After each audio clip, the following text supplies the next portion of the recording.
aby na pódium prišli dve študentky VŠMU, Tereza Pavlíková a Anna Ďurišíková, a predvedli nám tú krátku performance, aby sme tu mali aj trocha umenia. Tak prosím vás, privítajte ich.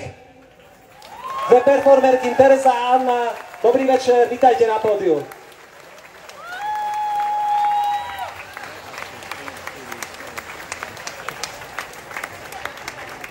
Rovnako ako na zhromaždení pred Bibianou, aj dnes spolu s vami vytvoríme protestný happening zložený z troch symbolických gest. Prvé gesto naznačuje stekajúce slzy, a teda smútok z aktuálneho diania.